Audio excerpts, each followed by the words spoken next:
The first $100,000 will feel like punishment. It's brutal, slow, humiliating, and there will be days when you swear the universe is laughing at you. People fantasize about millions, about passive income, about real estate empires. But until you build that first six-figure foundation, none of it matters. You're not building wealth. You're practicing hope. Why is the beginning so painful? Because you start from zero. And zero compounds into more zero. Trying to grow money from nothing is like trying to push a truck stuck in mud.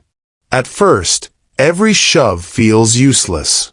But if you push long enough, there's a moment, a tiny shift, when the wheels finally catch.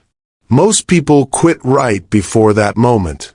They mistake slow progress for no progress. I understand that fight.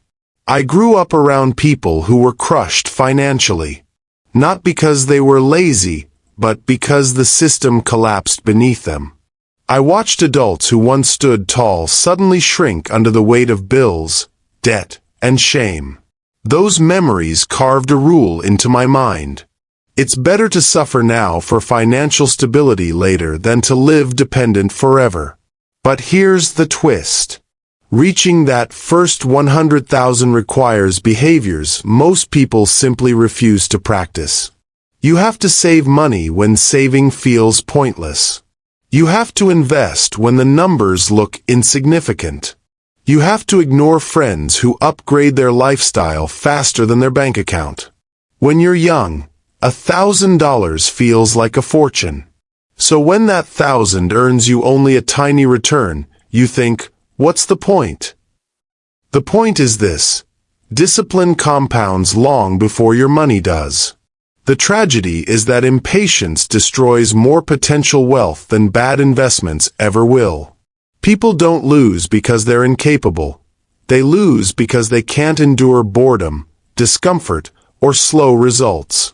They crave shortcuts, jackpots, miracle opportunities. They jump from stock to stock, from trend to trend, from fantasy to fantasy. They want to look rich today instead of becoming rich someday. Here's the truth they avoid. Wealth doesn't reward brilliance. It rewards endurance.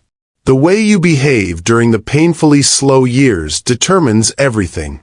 If you train yourself to live below your means, save aggressively, invest consistently, then the day you cross six figures, the entire game flips. Suddenly, a 10% return isn't $20, it's 10,000. Suddenly, compounding feels real. Your money stops crawling and starts running. But you won't get there with envy poisoning your brain. Envy is the dumbest hobby known to man. Every other vice gives you something: pleasure, escape, comfort, but envy only gives you misery. I've seen people ruin their finances not because they needed more, but because someone else had more. They chased trends they didn't understand, bought toys they couldn't afford, and risked money they didn't have to impress people they didn't even like. If you want to stay broke, compare yourself to everyone. If you want to grow, focus only on your own numbers. The world rewards people who can ignore noise. Another trap. Overconfidence. Not the useful kind, the blind kind. The kind that makes people believe headlines turn them into experts. The kind that convinces them they understand markets after watching 5 TikTok videos. Ignorance and confidence together form a deadly cocktail. The richest investors aren't the ones who know everything. They're the ones who know exactly what they don't know. Build a circle of competence. Stay inside it. It's not limiting. It's protective. Speaking of protection, let me tell you about the most expensive mistake I ever made. Selling too early. Years ago, I bought into a business that was cheap and solid. When it doubled, I sold, thinking I was clever. That same company later multiplied tenfold. Maybe 20-fold. One moment of impatience cost me more than all my early mistakes combined. The lesson. The big money isn't in buying or selling. It's in waiting. Stillness is a superpower in a hyperactive world. Most investors can't sit still. Their attention span is shorter than a headline. They buy high, panic low, and repeat the cycle until their net worth resembles a sad joke. If you want to outperform most people, just sit on your hands. Let boredom work in your favor. But let's talk about something even deeper than investing. Mindset. Most people think like employees their entire lives. They chase titles. They polish resumes. They beg for promotions. They think safety comes from a paycheck every 2 weeks. That's an illusion. A single corporate reshuffling can erase decades of loyalty. Meanwhile, ownership, equity, assets, businesses, keeps building wealth while you sleep. You don't need to start a company to think like an owner. But you do need to stop thinking like a servant. Ask yourself, am I building an asset, or am I trading hours for survival? There's only one path to freedom, and it's not found in job security. It's found in ownership mindset. Growing up during economic chaos taught me 3 things. First, cash is survival. Not glamour. Not luxury. Survival. When money disappears, families fall apart faster than anyone admits. Second, debt is a trap disguised as opportunity. Debt makes you fragile. People who carried no debt survived the worst times.